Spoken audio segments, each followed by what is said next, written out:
So having excess body fat is unhealthy, and of course, we all know that it's frustrating to try to get rid of, and sometimes can be very stubborn to get rid of. However, in today's podcast, I'm going to give you 3 big reasons why you do not want to starve yourself. Even if it's only for a few days at a time, I'm going to give you 3 really big reasons in just a quick moment as to why you do not want to do that and why in the long term it's going to be more of a net negative towards your overall weight management than it will be a net positive. Before I get into those 3 things and then subsequently give you some great advice in terms of how to structure your calorie deficits, please be sure to like and subscribe to support the channel. Get more great health and wellness videos like this in the future as well. All right, that said, let's start this list of 3 with protein. Protein's the big one. Yeah, I know this can be tough for people to understand how valuable protein is in terms of weight loss, because after all, protein is calories coming in, and the way some of you are thinking is that, like, I have to hurry up and just eat as little as possible. But that's the wrong way to look at it. When you're not getting in enough protein, and most people aren't getting enough protein already, let alone when they're going into caloric reduction. But if you're not getting enough protein, you are almost certainly going to be hurting your metabolism. Even if you don't hurt it in the first few days, over time, you're going to lose muscle tissue, you're going to depress your metabolism, and any kind of weight loss that you see as a result of that reduced calorie deficit is very, very, very likely to come back. I mean, pretty soon, as your metabolism drops as a result of losing muscle tissue. All right, so that's one of the first big ones, is you absolutely need the right amount of protein. It's critical if you're going to lose fat and keep it off for the long run. Now, there's also the risk of starvation mode. All right, now this is very common, especially when someone's calorie deficit is more than about 1,000 calories per day. So let's say they go from 3,000 calories a day all the way down to 2,000 or even less. That starts to become more likely to see starvation mode. Starvation mode, you can think of it this way. It's a bit like if you suddenly lost your job and then said, okay, until I find a new job, I'm not spending. I'm not really going to go out to eat. I'm not going to spend much on groceries. I'm barely going to spend, right? You go into this tight kind of budget. Well, that's pretty much what your body does, not from moderate caloric reduction, but from deep caloric reduction. Very significant calorie reduction. Usually about 1,000 calories or more is where we can start to see this. And so there's a lot of studies on this, a lot of data where we've seen people go from like a 3,000 calorie a day diet plan or meal plan, and then all of a sudden they jump all the way down to, say, 1,800. Now, in some cases, for some people, this actually works really well, but for a lot of other people, it's such a big jump that basically their body just says, whoa, hold on here, we're hardly getting any food in anymore. And now the hypothalamus and a few other aspects of your physiology go into this scared starvation mode, and they don't want to shed any more weight. And so this is really detrimental, because if you stay in this for a long period of time, you're going to have a hard time losing body fat no matter what you do. And this is why I definitely recommend that we don't starve yourself at all, that we just create the right calorie deficit. Usually about 400 to 800, 900 or so calories per day is about the limit that we want to do, at least initially. All right, now let's move on to the third part of this all, and that's poor exercise performance. Now, here's the thing. When you greatly reduce your calorie intake, you don't have the kind of glycogen in your system, you don't have the carbohydrates in your system to now go really perform well in a workout. You're going to cash out quickly, meaning there's more calories you could burn from the workout that you're now leaving on the table because you're just plain exhausted, out of energy, and your muscles just can't fire much anymore.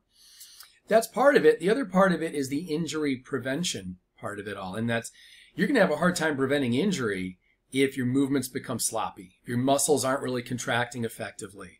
You're going to be at more risk for a lot of musculoskeletal issues and potentially joint problems, especially with impact exercises or any kind of long duration exercise that would be more beneficial for fat loss in the first place. Your efficacy is just not going to be there. You're not going to have the endurance, and again, you're at a lot more risk of injury. So it's really important, again, that we come up with the right sweet spot so that you're getting in not only the right protein that I talked about before, but the right carbohydrates, the right fats to fuel your body and yet still create the calorie deficit that's going to lead to body fat loss. Okay, so that covers the 3 reasons why you don't want to starve yourself. Now let me give you some insight as to how you can properly set up a caloric restricted diet that is going to pertain to body fat loss, and it's going to perpetuate body fat loss, but at the same time, it's not likely to do any of those 3 things. Okay, first thing you want to do is find out roughly how many calories per day you consume on average. I know for some of you it's all over the place. It's like 5,000 one day and then 1,000 the next day, but try to get a good idea of what the average is. Because trust me, if you don't know what the average is, your body does. And your body's going to respond to a change that is not too far out of that average. So now let's say you find out through doing a diet diary and perhaps using an app to track your calories for a few days. Let's say you determine that you've been eating on average over 3,000 calories per day. I would suggest going a little higher than 2,000 calories per day. Because even though you might say 2,000 calories per day still seems like a lot for weight loss, well, if you're coming from 3,000 or more, again, you don't want to shock the body too much. I would come down to around 2,200, perhaps 2,100 or so, no less than 2,000. So that you're only creating about a 1,000 calorie deficit at the most. And again, even that can be a little bit too much for some people at first.